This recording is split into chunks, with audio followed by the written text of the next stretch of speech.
Tonight on Just Great Movies, I'm taking you back to 1987. This was essential VHS viewing back in the day. Revenge of the Nerds 2, Nerds in Paradise. Yeah, it's silly. Yeah, it's dumb. But it's one of those great underrated comedies of the 80s on Just Great Movies.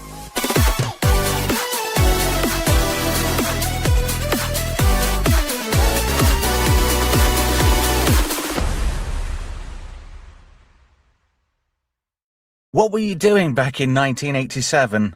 Do you remember? Hello? Sorry, I got paranoid then. I thought I was going to end up talking to myself. Yeah, so what were you doing back in 1987? Were you renting this on VHS? Well, this had a budget of $10 million. Yes.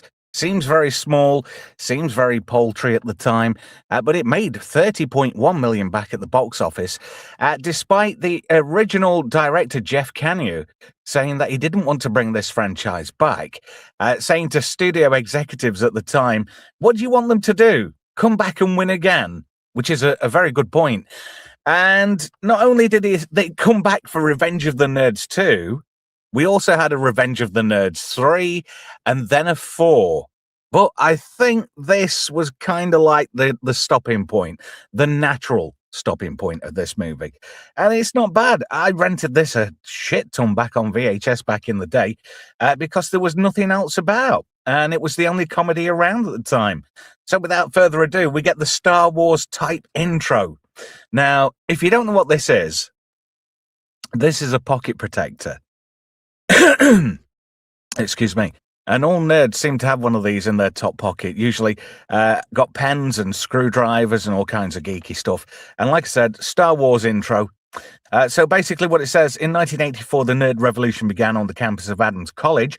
Despite prejudice, persecution, and painful pummelings, the members of Lambda Lambda Lambda fraternity overcame the powerful Alpha Betas and gained control of the Greek Council. Guess that must be like an American university thing. It was a victory that underdogs throughout the free world would always remember, but it was a defeat that the Alpha Betas would never forget. Now the Tri-Lambs face their next challenge as representatives of Adams. They prepare to join delegates from across the nation at the United Fraternity Conference in legendary Fort Lauderdale. It's a time for fraternity leaders to discuss the philosophy of, where I've lost myself. Of brotherhood, to set out guidelines for their organizations and get laid. What college movie would be it complete without that kind of thing? This is Robert Carradine, who sadly passed away quite recently. But he plays Louis Skolnick. Now, in the first movie, Anthony Edwards was like the main character. Louis was just basically the second fiddle.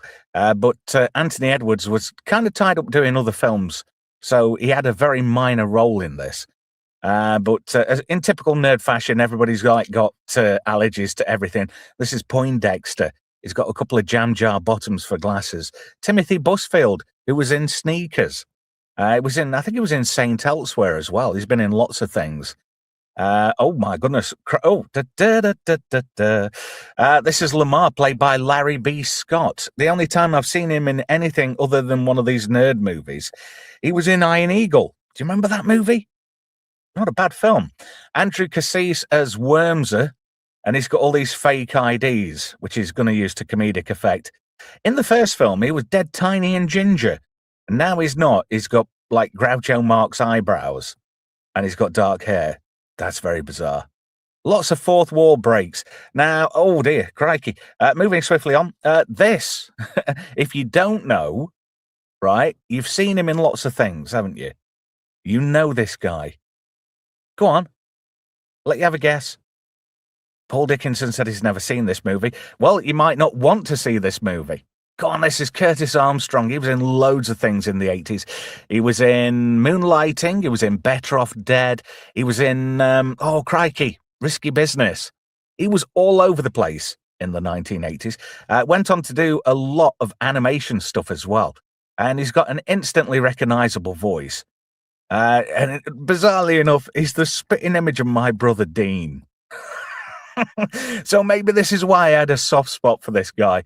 Well, this character anyway. He kind of reminded me of my brother because he was like a wannabe perv. But I tell you something, he had a trick with the ladies. He was. I was jealous of him. Yeah. Paul Dickinson says he has a face for radio. Yeah, it's true. Now, this is one of the few appearances of Anthony Edwards in this. If you don't know who Anthony Edwards is, go and rent a copy of Top Gun quick. He was in Gotcha. You remember when we did that a while back on Just Great Movies? Played Jonathan Moore. Great minds thinking alike. And his character, Gilbert, broke his leg playing chess. Now, let that sink in. Yeah, broke his leg playing chess. So anyway, Lewis is a bit, I don't know, not very confident of his skills. So Gilbert gives him a bit of a talking to. But Lewis's dad's turned up. And look what it is, Jamie Cromwell, a.k.a. Zephram Cochrane, Farmer Hoggett. And the dad, Wolfgang's dad in The Explorers. Now he's taking the nerds to the airport. And he's just caught them out and he's like, have you got everything? Yeah, suntan cream? Yeah, passports, tickets, Johnny's. And he's like caught him out because he's like a nerd dad. And Lewis has got one of these pages, like he's made it from bits from Radio Shack. So Gilbert's talking to him like pre-internet as well. Besides that laptop, 1987 laptop. And he says, you're just approaching this turnoff on the motorway. And it's like, yeah, there we go. He says, watch out for that pothole. And they look, nothing happens. Next thing, they're like, poof, straight in a pothole. They all bang their heads. Now, the comedy in this is a bit, I don't know. I was, just trying to think how old I was back in 1987. I was 13. So this appealed to the 13-year-old me, you know? Thank you, Gavin Blackburn. £2 pot knacker token. Thank you for your contribution, sir. I hope I don't keep all two of you awake.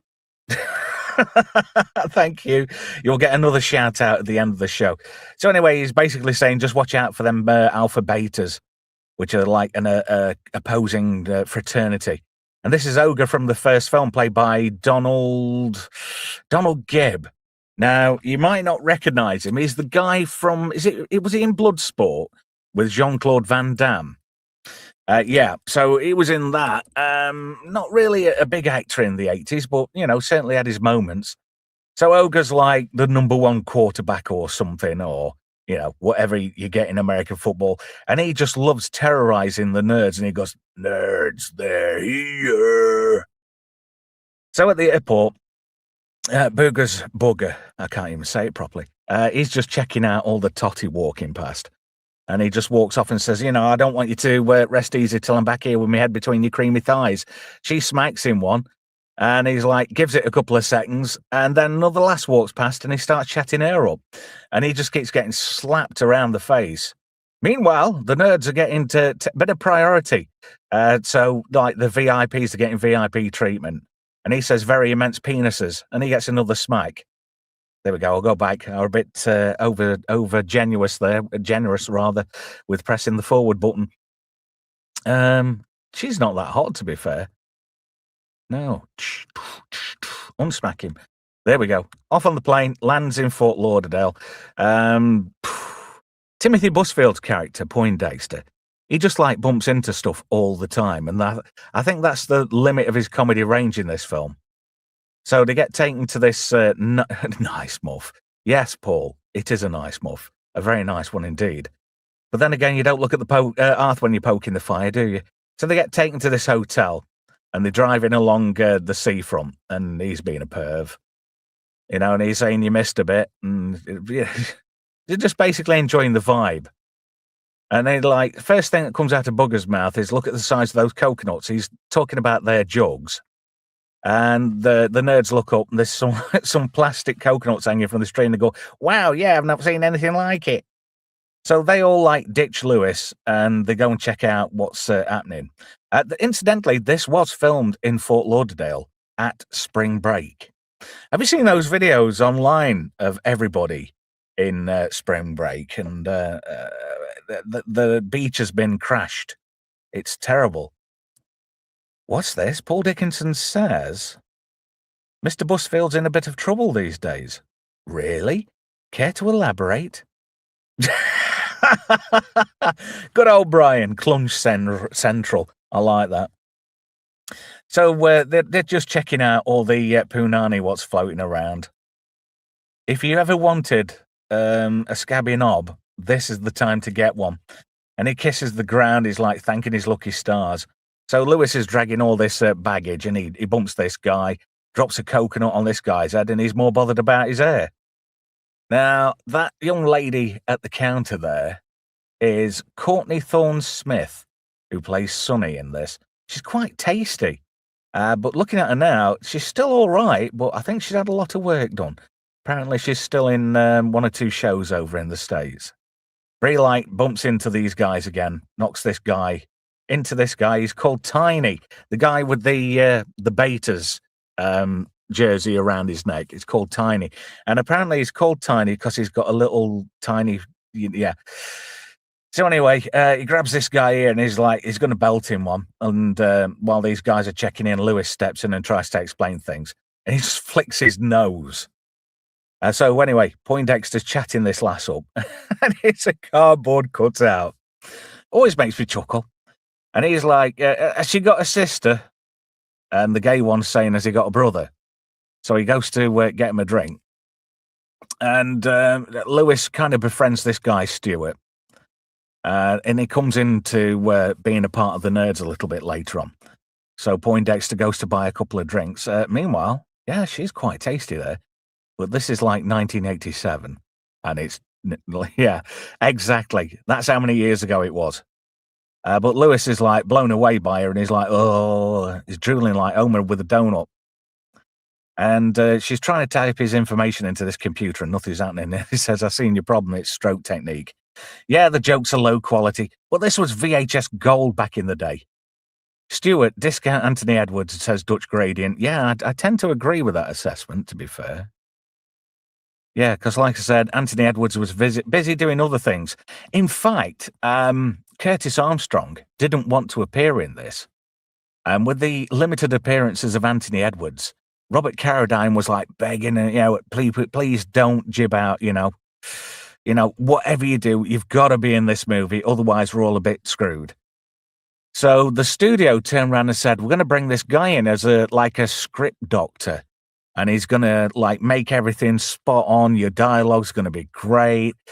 So Curtis Armstrong said, yeah, all right then, on those provisions, I'll come on board. And basically the production crew just lied to him and he wasn't impressed because he read the script and he just did not like it one bit. Said it had not got the pace and the heart of the original. And that's true with many sequels, apart from Aliens, of course. So it turns out all their rooms have been cancelled, and he's like, well, what are you going to do? So she goes to check it out with the acting manager of the hotel. And it's that guy. He's been in loads of stuff. I'm just trying to think. Ed Lauter, that's his name. He was in Next Gen, wasn't he? He was that kid's dad. You know, when they did that manoeuvre, that sunburst manoeuvre, where Wesley and the guy who played Tom Paris, they were all on trial. Also, that Bajoran girl what got waxed in another episode of Next Gen. So he just basically turns around and says, I don't want these guys staying at the hotel because they're nerds. And he says, if you don't like it, find another job. So on the beach, this last says geek alert. And he goes running after him. But the gay one spoils his fun. So they start ringing around looking for new hotels. And this guy turns up. This is Roger Latimer, played by Bradley Whitford. Now, Bradley Whitford's made a career out of playing dickheads, really smarmy, arseholey guys that you wouldn't really like, the kind of bloke you'd sooner smack than talk to. And he's the head of the Alpha Betas in this film. And Buzz is an ex-beta, so he wants them gone. So Roger tries to get rid of him. I want to check his hand. I bet his hand's sticky, and not for the right reasons either. So Lewis is quite amiable and he's quite nice with him, and it's just a case of he wants him gone. So he's like, Buzz is an alpha beta like me, and he just don't want you around. But they manage to find this hotel, so they say, like, we're going to ditch this place. And they end up, like, at the worst part of town. And when I say worst, this is really terrible. So Curtis Armstrong's character, Bugger, says it must be checkout time. So they're taking away this body. But if you notice there on the left-hand side, it says Peep Show and Adult Bugs. So that gives you a clue what kind of place this is like. But Bugger likes it. He thinks it's spot on. So this woman, she's like a cliche for, how can I put it? The Latinos in Miami and Florida in general, that kind of thing. She's all very Ricky Ricardo, Lucille Ball and all that malarkey. And she chucks that drumstick in the pool, and it's like you see this thing bobble, like the Loch Ness. Atom Gray says Team Lamar. Yeah, you remember. Or are you Team Iron Eagle? Atom, have you got time? Do you want to jump in on this? If so, I will send you a link. Just let me know in the chat. Be nice to get you on and talk about this. Can't remember the last time we got you on a stream. So they're like, what was that? No, you didn't see anything. And she says, this is the gymnasium. And it's a knocking shop. And she says, oh, do you want to go around the world with Selena, Daddy? And there's a queue there of people in army uniforms and whatnot. So they go into this room. She has to kick the door open. And Bugger's like, feeling the vibes. Heckles are going up on the back of his neck. And there's this guy here. Look, it's James Hong, David Lopan. And there's like a bit of a Jedi vibe going off. And you're trying to figure out what's going off here. And he's like rubbing his chin like some Yoda. So they go in the room, and there's that guy who checked out. Obviously, police tape on the floor. And she says, oh, don't worry about it. It's just a little evidence. Next thing, who pulls a knife out of her bed and says, I'm going to do your lunch? Yet again, another stretch on the old dialogue there. I mean, it's fun. There wasn't a deal around. At the time, to rent a comedy, it was either this or Chevy Chase in Fletch Lives. So, never mind then, Atom. So if you had a choice between this and Fletch Lives, what would you have rented? Hello, the lovely Sherry. Thank you for joining us tonight. So anyway, the nerds are a bit freaked out. Poindexter goes with his metal detector. Whacks little lad there in the nuts with his detector. And then he finds something, digs it up. It's another metal detector. Yet again, the level of comedy is a bit naff. But then again, oh my God. Hair Pie forever. What film was that? Hair Pie. Oh, that was the first one, wasn't it? Brian Toshi's character. Yeah, strangely enough, Brian Toshi couldn't come back for this. He wanted to, but he was contractually obliged to appear in another Police Academy movie. I think he was in Police Academy 3 and 4, wasn't he? So he had to do Police Academy 4, couldn't do that, this rather, so that's why he wasn't in it. Oh, but I remember that scene now. It was the one where they were on trikes and they had to keep drinking. And he says, how are you feeling? Oh, fucking great. I remember that. Ah, what's this? Dutch Gradient says, Chevy Chase, the man sucks. The town in Maryland is nice, though. I didn't know there was a town in Maryland called Chevy Chase, but you learn something new. Another crap joke here is that Ogre's taking a piss for about 7 minutes straight, while these guys are languishing in a hot tub, trying to find unique ways of getting rid of the nerds. Oh, look, there's a kegger in the back. We don't have kegs over here. You can't get kegs for parties, which is a bit of a shame, really. I mean, a keg would probably just get me drunk, to be fair. I could drink a lot of Guinness, I tell you that much. Florida, the home of Seminole alligator wrestling. So they come up with this idea to get rid of the nerds. All right, Raj.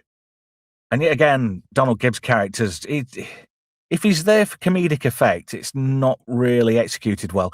Either that or he hasn't got comedy timing. In the first film, he was a bit of a mean son of a bitch, to be honest. And if you remember, John Goodman was the coach in the first film. There were some bigger names back in that one. So knock at the door, they've got an invite to go to this party. Why has she got... Is that a Band-Aid? A plaster or sellotape holding her hair down? Crikey. So they get an invite to this place. Obviously, they dress like nerds. And they see this lass being taken away by these Seminole Indians. And Lamar's like, we've got to rescue this girl. But it's all a setup. You could pretty much guess what's going to happen here. So the nerds try and rescue this girl. And these guys come out of nowhere. And then this girl gets chucked into a fire pit. But Ogre's caught her. I wonder what Ogre's going to do with her next. You never know. So the nerds are confronted. And you can tell that's Roger Latimer there in the Chief's head gear. And they make the nerds strip off because they're going to burn the clothes as a sacrifice. So, yeah, you can tell they're the alphas. So Poindexter just suddenly realizes that he speaks Indian. So he says, bite my crank to these guys. And he says, I don't think they're Indians. So this alligator kicks off and the nerds crap themselves and run away. Oh, but look what Ogre's doing. I better get rid of that dead quick. He's doing some sturdies on that girl he saved earlier. And they're like, Ogre! Yet again, it's... looking back, I'm kind of embarrassed I enjoy this film as much as I do. So he's like, you wait there, I'll be back in a minute. So they go to get these nerds. And it's like a revolving door thing. Curtis Armstrong kind of looks like Jeremy Beadle. He was a British TV personality. Atom says, I forgot how crazy this is. It's fun though, isn't it, Atom? You know, if you enjoy films of a certain ilk, like we do, then it's right up your street. Oh, look, honey, nerds. Which one of those is our waiter? Sorry, I did a voice. People don't like me doing voices. Do you know what? I think on Fridays, I'm going to have to get some big sleep in on an afternoon, and I'd love to join you guys on B-sides for a night. That'd be kind of fun. So they do the walk of shame back home. Lewis has a bit of a go at them. Ardent Party says, nerds! Hello, lads. Hello, Ardent Party. How are you? So he apologizes to him. And then Bugger's getting this like vibe, and he goes across into this room with this guy who's called Snotty. Edgar Poe Wong. They got me snotty. So he says, look at this place. It's a pigsty. You should be ashamed of yourself. And they have a bit of an exchange. And Bugger picks up a can because he was well renowned for doing his burps. I think there were a couple of cigarette ends in that too. So he does this impressive burp, and Snotty's like, what? So he's looking for a bit of an approval there. So he doesn't even need to take a drink, and he does this monstrous burp. And Bugger's like totally blown away. And he keeps going. He's got a bit low pan there, hasn't he? And look, that burp cracks the mirror in the background. So he's like, Master. And he's like, son, soon you will take over. So Bugger's going to become the next Snotty, by the looks of things. So Buzz is catching up with the betas the next day. And these guys complain at the reception that they could hear sheep noises and power drills. So Sonny gives them a comp, and Buzz is like, go get it back, else I'm going to fire ass. And he says, move your little cute ass along, and he smacks her on the arse. Poor Paul Dickinson for the win. Beadle would have given his right hand to be in this movie, yes. Classic joke. Did you know Jeremy Beadle had a massive cock? On the other hand, it was quite small. I'm here all week. True. So he goes to, she tells her to get it back. So she goes to get it. Bit of a pattage on the bum. So Stuart goes and says, I think that's wrong and inappropriate. I think you should apologise. And he goes, Lipsy, you dipshit. And he skittles him. And he chucks him out the door like a bowling ball. And he skittles these two people on the way out. And Lewis is like, safe. Goes to pick him up. And as he does that, Sonny comes out and he sees her and he drops him again on his head. And says, oh, are you all right, Mr. Skolnick? Yeah, you can just reach me at the Hotel Coral Essex. So she goes to pick him up and they explain the situation. So Lewis thinks he's going to make a difference by trying to get Stuart his job back. But Buzz is on the phone and he's arranging a BJ. And he says, don't forget the blueberries and whipped cream. So there you go. Ogre's eating a big tub of ice cream, and Roger gestures for him to come over, and he's like, "You do realise we don't want you around here." He says, why don't you get lost? And he's like, "Well, you're wrong, because our college wants us here." And as Poindexter walks past, he accidentally shoves that spoon of ice cream into Ogre's face. And they start spouting off some bylaws and crap and rules and stuff like that. So Roger comes up with a plan to get rid of them through the rules. Ogre, he's got one of those radios on from back in the day.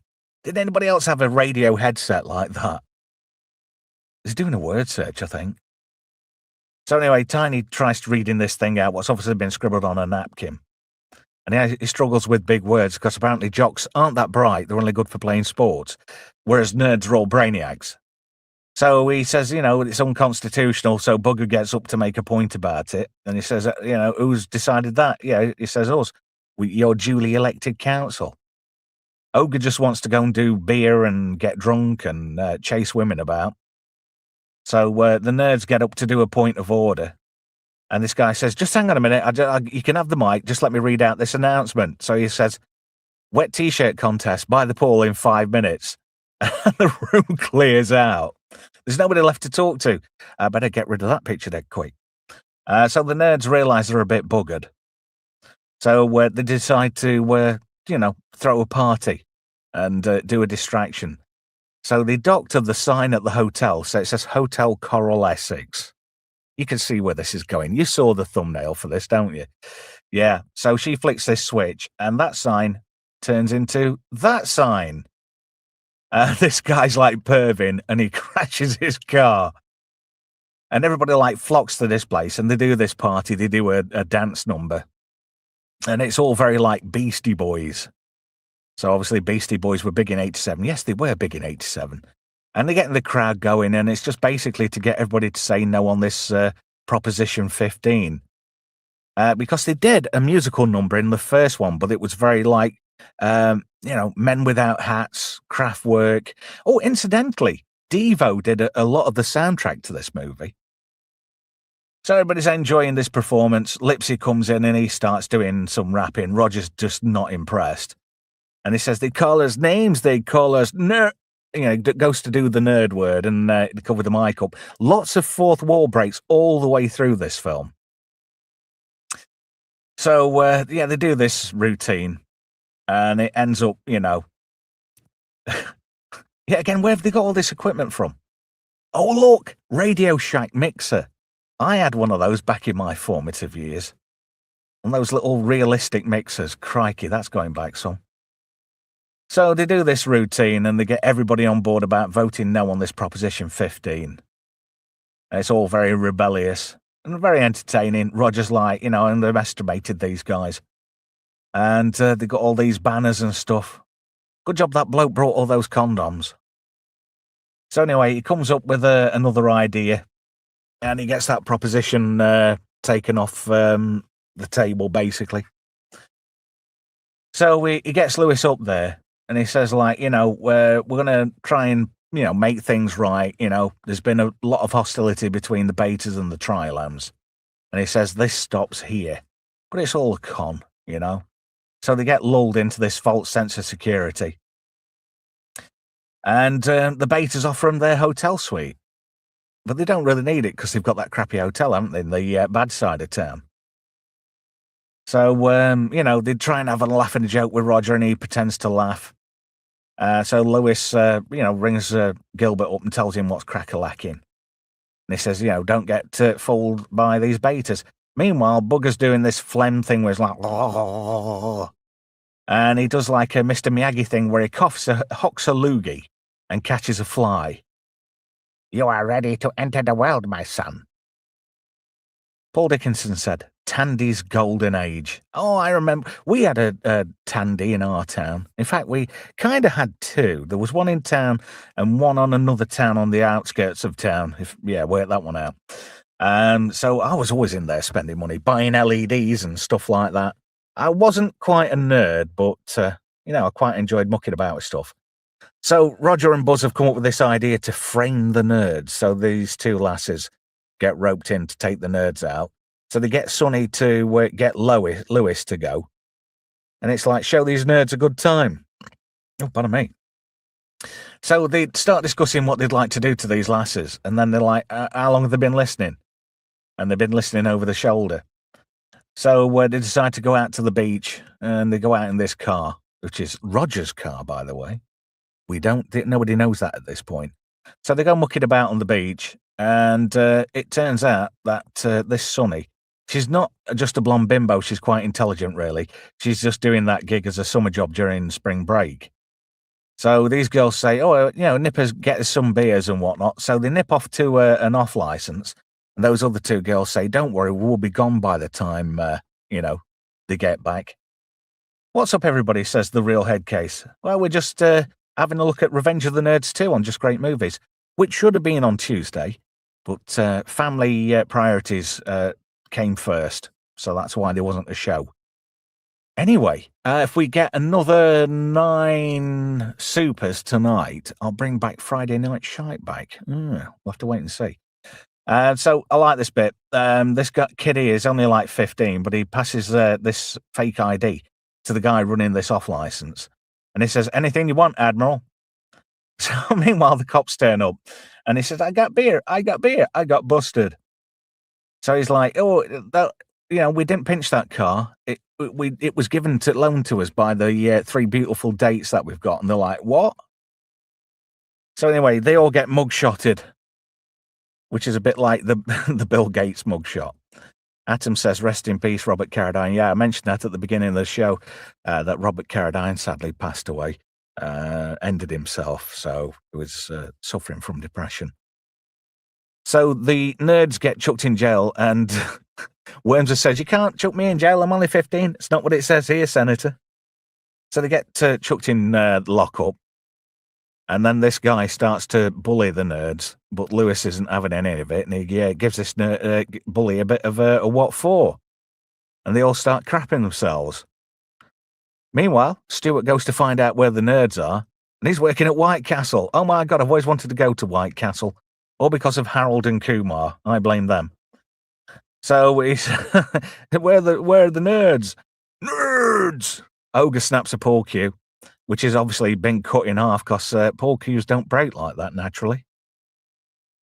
So anyway, Roger's, sly git, and he manages to get him out on the balcony and chucks him off into the pool. So he finds out what happened to the nerds, so he goes to bail them out. And he's like, well, how did you get the money to bail us out? You only work at White Castle. And it's Sonny what's bailed him out. But Lewis doesn't really want to talk to her because he feels a bit betrayed, not knowing the full score. And outside the cop shop, the betas are waiting for him. So Lewis is like just having a melt, really, How can we trust you? It's your fault we're in this situation in the first place. He says, don't you get it? Nobody wants us around. And this guy comes out the bushes and says, no shit, Skolnick.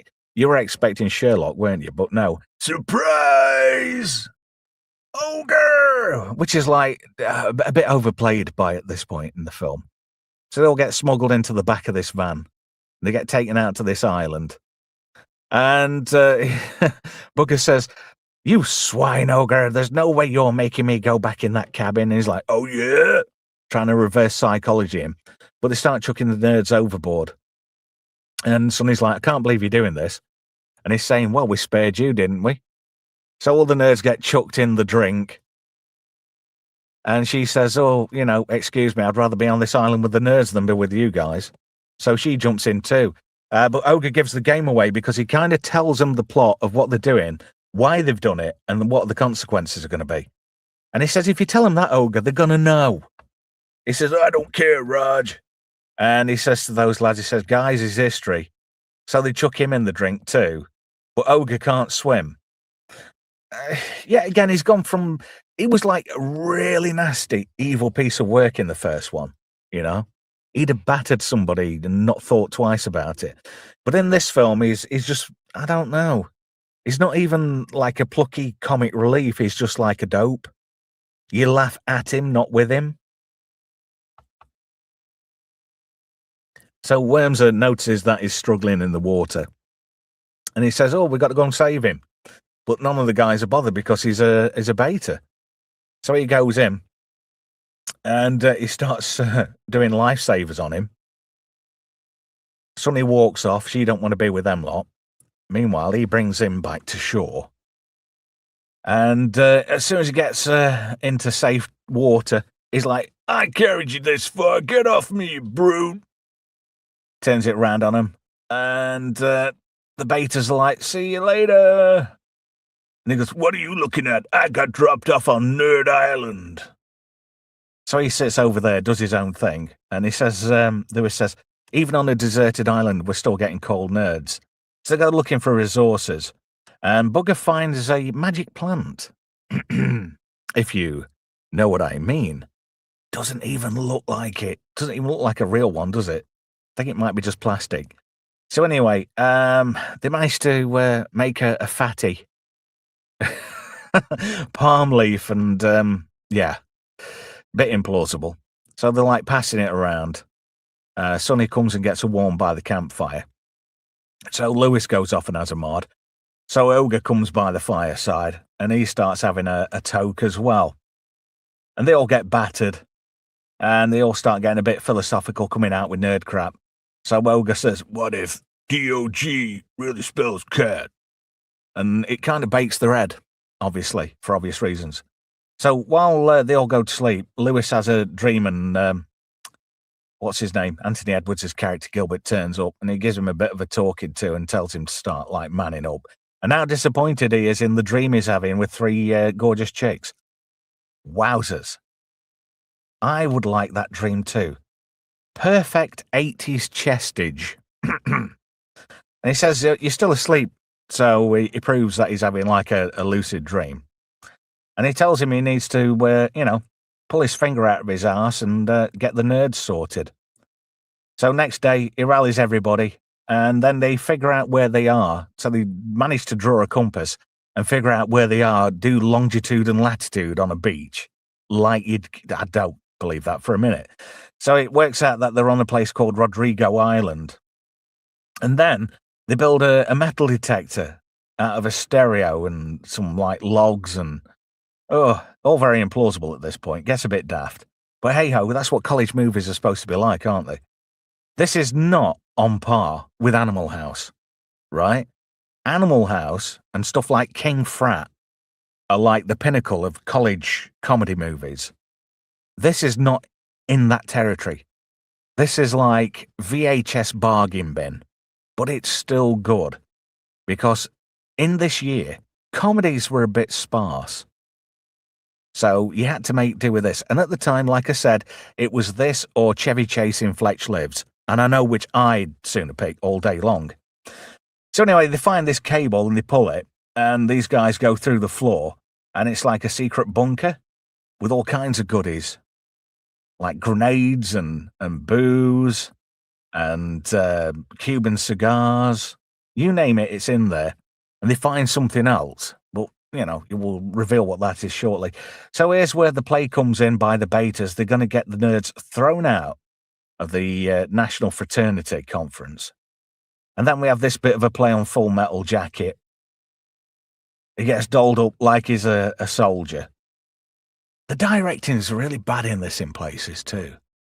And I was trying to remember who directed it. It was Joe Roth. And it was his first time out as a director. Like I said, Jeff Canu did the first one. And he didn't want to bring it back. Like I said before, he said, it's done. The nerds won. What are you going to do? Have them win again? Which is, a fair point. It's just a shame that the production crew lied to everybody to get them all on board. So they found this, like, amphibious tank boat thing on Rodrigo Island. And they managed to get back to the hotel. As you do.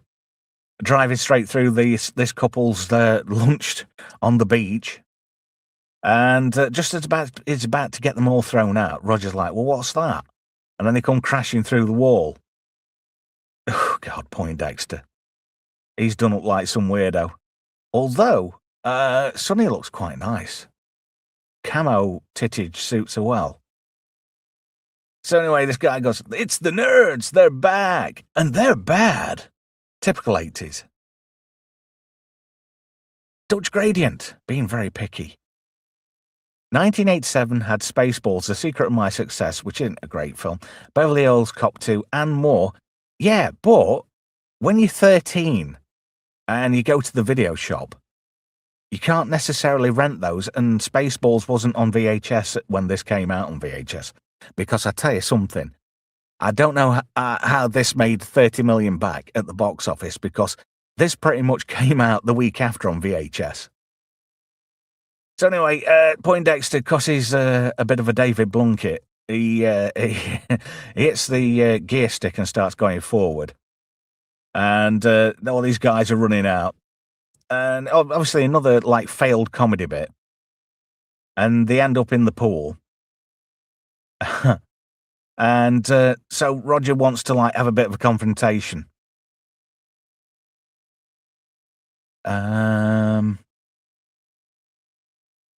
Anyway, he goes to basically get hold of him, and the other Tri-Lambs stop him. If you don't know, Lambda Lambda Lambda in the first film is established as a black-only fraternity. But these guys, the nerds, nobody wants them. So they have to prove to Bernie Casey, who's the head of the fraternity, that they can be good and productive members. So Lewis wants to prove their innocence. And he says, oh, there's a motion on the floor. And he says to the other betas, get him, guys. But these other Tri-Lambdas stop him. And what are you going to do about it, Tiny? Ah! And he runs off. And Roger's like, you dead, nerd. So he comes down. And he says, what you done to Ogre? And Ogre's like I said at this point, he's just like some comedy stooge, not even funny. And he says to Ogre, he says, what do you notice about these guys? They're all wearing green. And Roger just character assassinates all these guys. You know, pathetic bunch of losers. You've got somebody who loves the cock. You've got a little geek, nose-picking pervert. And he says, where's the monitor, the leader of this bunch of nerds? And Roger's basically saying, everybody here wants to be like me. Nobody wants to be like you. I'm strong, you're weak. And then Sonny reveals to everybody how he set them all up to get kicked out. And he's like, well, what are you going to do about it? Comprende, dickhead? So he looks at everybody and he says, there is something I'm going to do about it. And he looks at all his fraternity brothers. And what he does, he turns around and cracks Rog one, knocks him in the pool. So he's going, Ogre!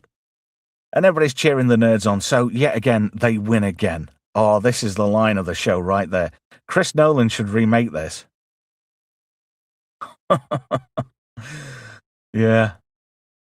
So anyway, nerds win again. Ogre's looking a bit confused. Lewis gets the girl again. They've taken this sign back to the nerd dorm, or the fraternity house, and it looks like they're going to induct somebody into their fraternity. Oh, look, it's Ogre. You couldn't make this up. So Anthony Edwards putting in an appearance again. You can tell they only got certain people for a day, so they had to film all these scenes in one go. But bizarrely enough, these sets of the Lambda house are on point, They were exactly how they were in the first film, so they must have kept them in storage or something. And there's a good 3 years between the first one and the second. In fact, there might be 4 years between the first one and the second one. So Ogre's got a pocket protector now, and he's got his glasses, and he has to do an initiation ritual, and he's got to drink this drink. And Snotty, he takes a swag of this, and he spits it out straight away. And buggers, yeah, it's ready. So it gives out this little bit of a what do you call it? Like an oath. Swears an oath to the Tri-Lambs. And then he just necks this drink down. It looks totally disgusting. And they're all pulling faces. And he slams it down and starts doing a nerdy, geeky laugh. And that is pretty much the film. I tell you something, I can get through these slides when it's just me. But then again, nobody wanted to come on with me tonight. And that's the thing as well. If you know somebody who would like to stream with me and the rest of the team. I'm on the lookout for people. Pledge, that's it. Thank you, The Real Headcase. I'm looking for people to stream with. If you follow me over on X, or you don't follow me over on X, nip over there and send me a DM and let me know if you're interested. And then we can have a bit of a chat and Dutch Gradient says he would. Yeah, message me and we'll, I know you did mention it in passing. Ardent Party said he'd offer, but his ISP's a bit crap. Yeah, it does happen. Yeah, so if you know somebody who'd be interested to talk, a load of about pop culture stuff from the 80s, 90s through till today, let me know. Oh, yeah, if only I'd have known, Atom, because this had been right up your street, matey. I often forget about the time differences. Damn time zones.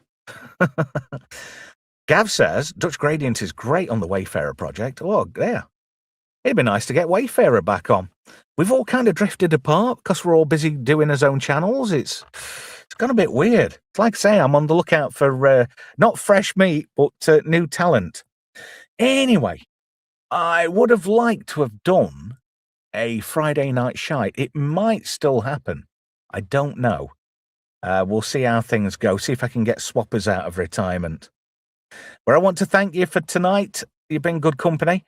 Thank you to Gav for the £2 pot knacker. I'll try not to blow it all in one go, but thank you, Gav. I really do appreciate the support. And if you feel like helping out and you love the channel, hit join, become a member, and support more brutally honest reviews here on the channel. To be nice to get you a part of the team. Members-only live streams are imminent, by the way. Also, we'll be doing a weekly show over on Rumble starting in April. We're going to do a watch party of Babylon 5. Obviously, I can't do it here because they'd jump on me. They'd take me down. I'd be out of here faster than shit through a goose, to quote another college film. Oh, Dean Wormser. Remember that? Animal House? Yeah, I should have done Animal House. Oh, man, I missed an opportunity. Thanks, guys. I'll catch you soon.